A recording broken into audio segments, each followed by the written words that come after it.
Seu Direito hoje, nós vamos conversar sobre um assunto. Parece que está na moda, falando a grosso modo.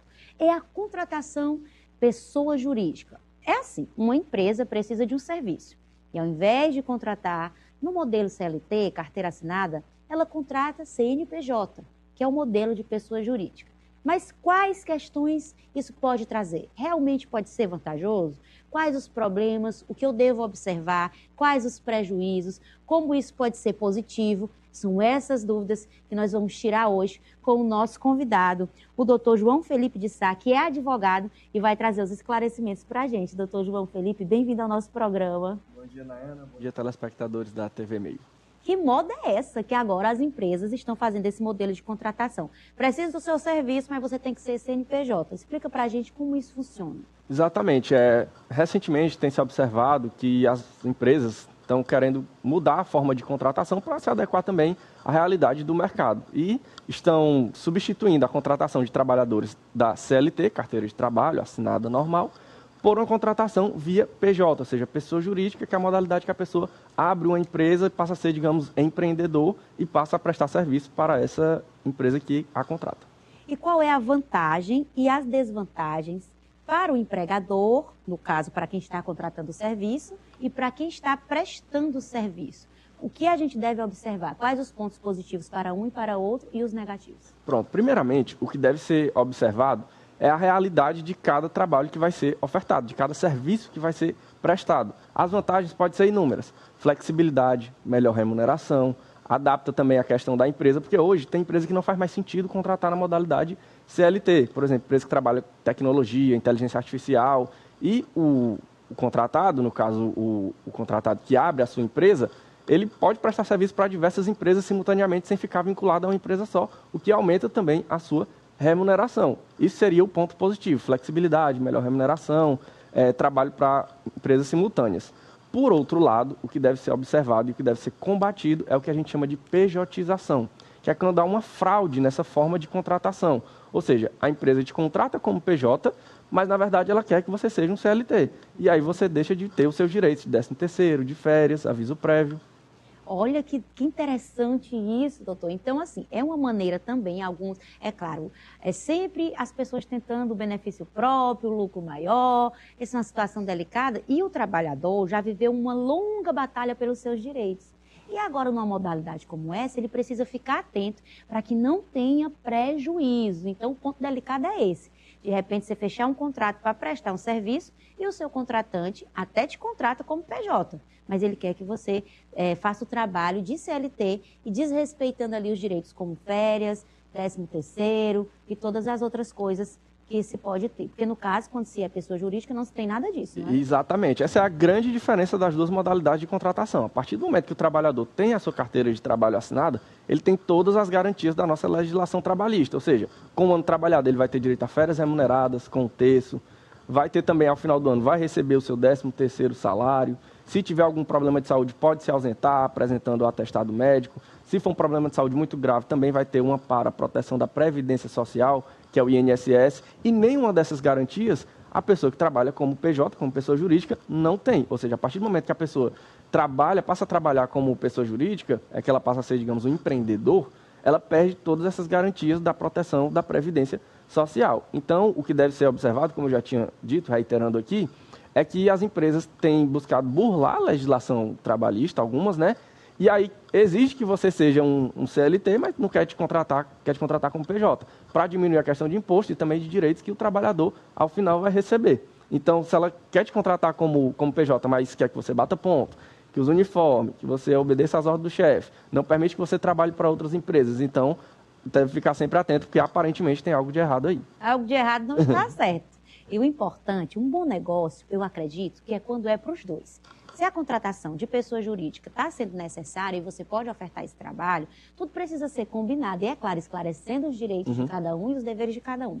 Agora, outro ponto importante é a respeito do afastamento. Quando você é pessoa jurídica, se você tem um problema de saúde, sofre um acidente ou qualquer outra coisa, como que fica essa situação? Você já falou que é diferente do regime CLT, onde eu posso me afastar e continuar sendo remunerado. Exatamente.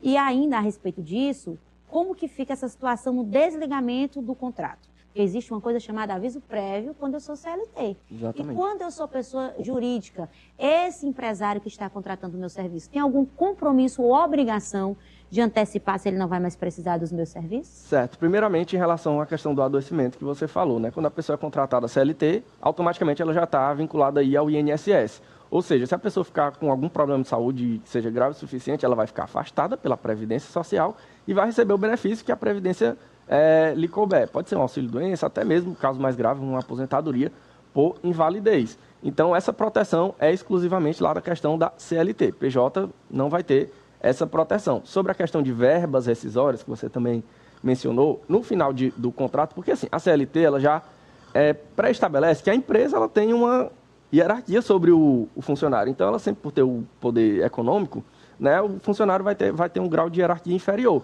Mas a partir do momento que são duas empresas que estão se contratando, isso aí se equipara. Então, essa questão de verba rescisória, rescisão de contrato, se vai ter algum valor a receber ou não, vai depender da negociação entre as partes. Algumas empresas colocam que tem lá um aviso, pelo menos de 30 dias, para rescindir o contrato, que vai ter algum direito ou outro que vai ser pago. Mas isso vai depender da negociação entre as duas empresas que estão querendo fazer a prestação de serviço e a contratação. E a aposentadoria? Como que fica a contribuição junto ao INSS? Quando eu estou conversando desse assunto, para quem está em casa chegando agora, nós estamos falando dessa modalidade de contratação CNPJ no quadro Seu Direito, recebendo aqui o nosso convidado especial que está falando sobre o assunto, o doutor João Felipe, advogado. Com relação, doutor, à aposentadoria, como fica a contribuição? Nesse caso, eu já fui CLT, agora a empresa decidiu mudar a modalidade. Demitiu todo mundo e agora todo mundo vai ser pessoa jurídica.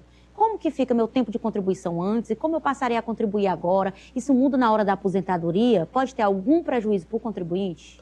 Com certeza. É extremamente recomendado que mesmo que mude a forma da contratação, que o trabalhador continue a fazer a sua contribuição para a Previdência Social. A diferença é que quando você é CLT, já vem descontado ali no seu contra-cheque, você já automaticamente está contribuindo. A partir do momento que você é PJ, você deve buscar o INSS para buscar fazer essa contribuição individual, porque assim você não vai estar de carteira assinada, mas pelo menos você vai ter essa cobertura aí do nosso INSS, da Previdência Social, para buscar o benefício de imediato, como pode ser um auxílio-doença, se acontecer algum problema de saúde, e futuramente também vai contribuir para a aposentadoria. Então, pode continuar, doutor. Então é isso, resumidamente é isso.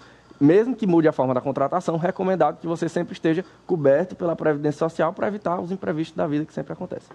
Quando eu faço o modelo de contratação CNPJ, automaticamente aquela taxa que eu pago não já é uma contribuição para o INSS? Mesmo assim eu preciso ter uma contribuição a mais? É porque tem diversos tipos de CNPJ. Tem o CNPJ da modalidade MEI, que é um microempreendedor individual, que na maioria das vezes de contratação de PJ a gente observa que o trabalhador está optando por ele, até porque a isenção, a carga tributária é bem menor. Muito comum. Exatamente. E tem as microempresas. Só que tem alguns tipos de empresas que não podem ser abertas na modalidade MEI. Então, aí, no caso, o trabalhador é obrigado a abrir Exatamente. Além de todos os impostos que paga junto à empresa, ainda precisa contribuir. Exatamente. Então, vai depender também da forma do CNPJ que vai ser aberto, para saber se você vai ter que contribuir por fora para a Previdência Social ou não.